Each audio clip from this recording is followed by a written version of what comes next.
Watch Symposium. I'm Austin. All right, so paid question for Blue Shirt Buddha, or as I affectionately refer to him in the comment section, BB. All right, he asks, if you had to keep only one of your Rolexes, which one would it be and why? The sub, the A serial number GMT Master 2, the P serial number GMT Master 2, or the Explorer 2 Polar are all fantastic watches, but which ones would go and which one would remain? That's a great question. All right, I know this question is about Rolexes, but I often think about this question, what would I do if I were to go one watch? And so for the first part of this, let's give BB his money's worth and not limit it just to Rolex. Not quite yet, at least. I often think that there are inexpensive and usable watches that really could make great one-watch collections. The Timex Q or the Casio F91W. I mean, it's full of functions. It's easily replaceable. It's cheap. I mean, I depend on that watch a lot. And so the question I have to ask myself is, if I really were going to go one watch, would it be something like this that I maybe can't use in all situations? I mean, keep in mind that I use the Casio watch at the sports club. I go swimming and it's sitting at the side of the pool. I wouldn't want to leave a Rolex on the side of a pool. I don't like to ride my bike in a mechanical watch. So the Casio is perfect for that. What about if I go to a dangerous area?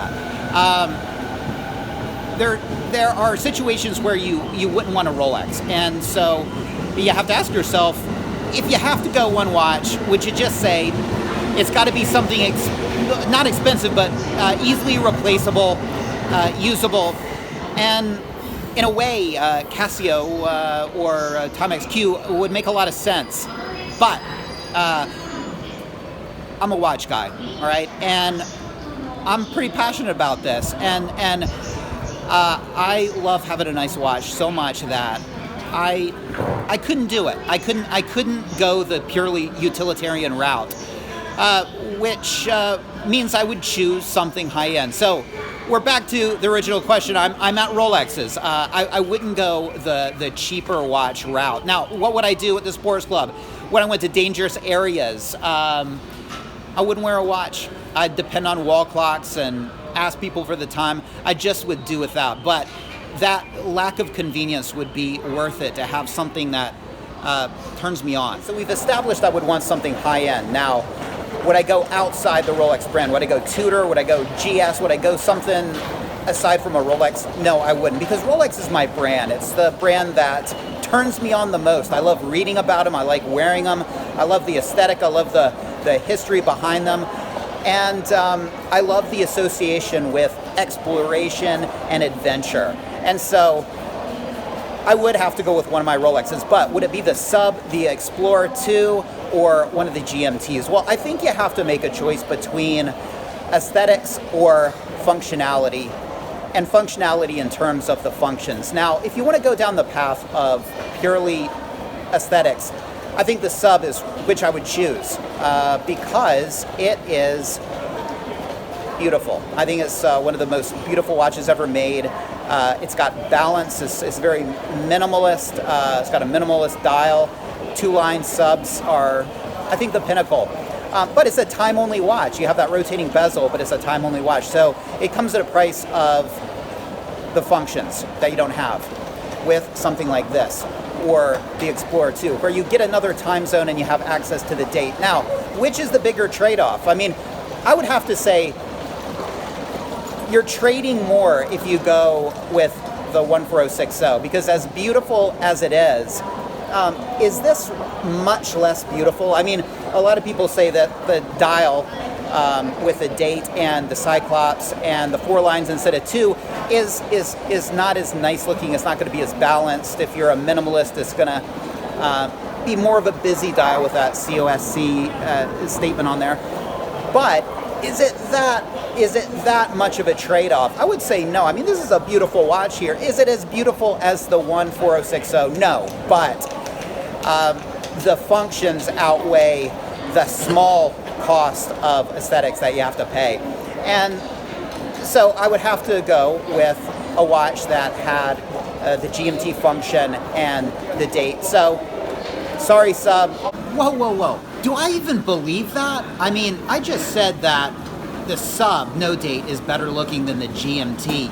I mean, look, I've been saying that for so long. I gotta ask myself, do I even believe it? And I'm not sure that I do. I mean, look at this thing with the beautiful Jubilee on it. I mean, look at that red. That's deep dark port. It's blood. I mean, that's sex right there. You don't get that on the no date sub. You know, honestly, I think I'd rather look at the GMT. So, yeah, aesthetically, gotta say I'm a GMT man. I don't know, what do you guys think about that? That seems sacrilege. I mean, the tastefulness of a no-date sub, that's supposed to be the pinnacle, right? I don't think I'm buying it anymore. Consider me a changed man. All right, I'm not done ragging on the no-date sub just yet.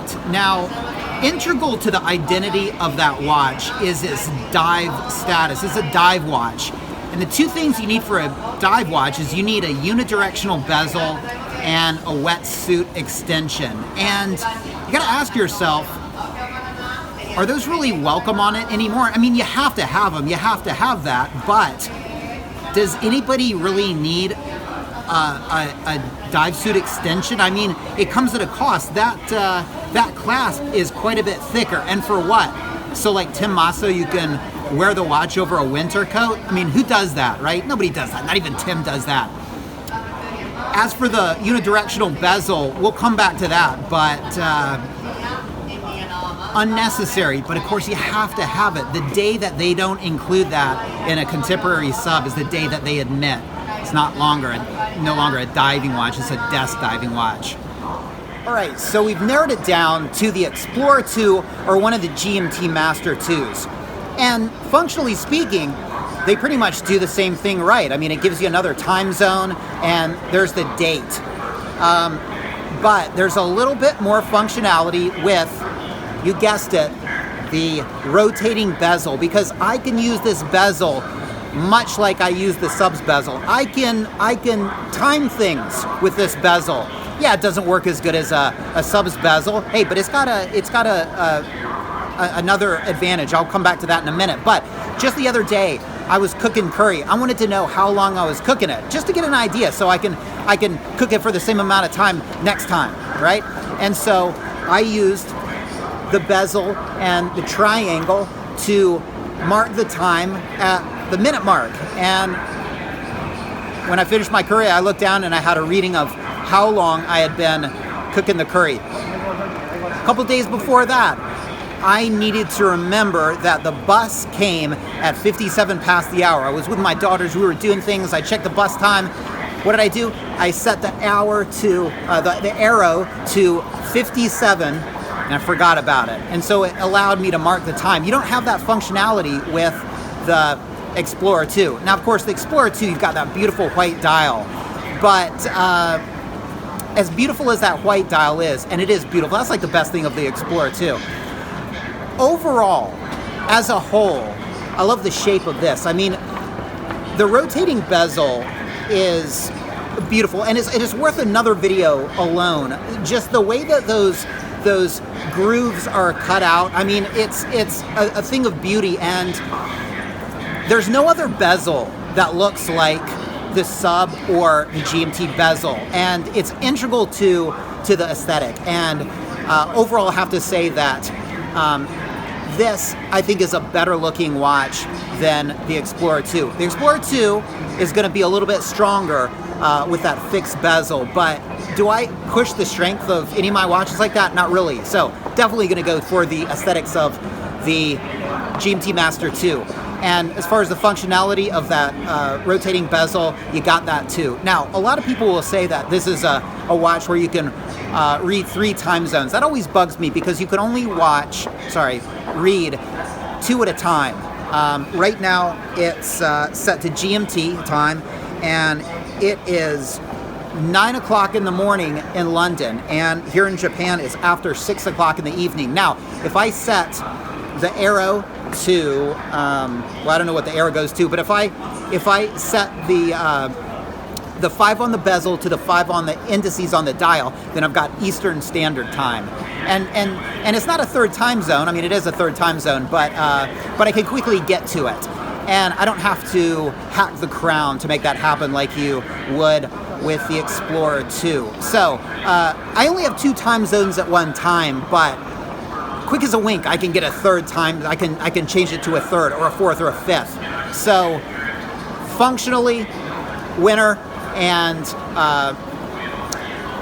aesthetically, the winner over the Explorer 2. But you got to give an honorable mention to that beautiful white dial. Now, I mentioned I wasn't done getting after the no-date sub. And look, one of the things that I hate about the no-date sub is that unidirectional bezel. I mean, look, it could save your life if you're actually diving and the bezel moves by accident. You don't want to extend your dive and kill yourself. Like anybody uses those anymore when they're diving. Okay, I know, but back in the day, right? You had to have it. I mean, it was a life-saving feature. These days, I love the bi-directional bezel of this because if I overshoot it, you know what I do? I just click it back. Also, it doesn't click so annoyingly as and loudly as the sub. You know, you're in a meeting and you want to mark the time. The sub is noisy.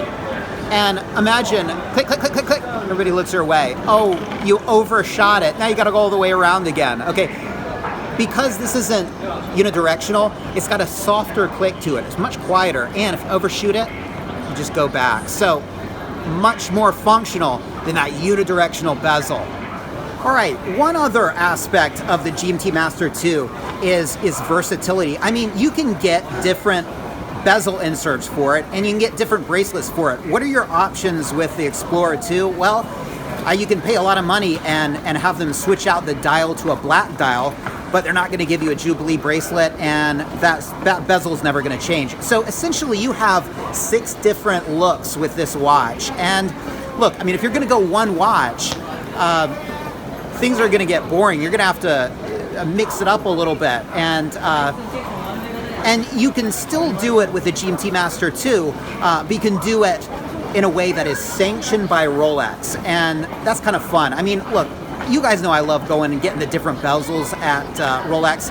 I love having the bezels, but I love the experience too, and going there and asking questions and getting my pouch, and I swear I'm sort of paying to visit Rolex. I know it's odd, but that's what you do when you're a fanboy, and the GMT Master 2 allows you to do that. So, you know, look at something like the no-date sub. My God, I mean, how many? I mean, it's just, I'm almost bored of seeing the oyster bracelet on the all-black bezel, all-black dial, whatever, you know? Options, aesthetic options with this. All right, guys, real-world example. I got to finish this video before my train leaves, and you can tell exactly when my train is leaving.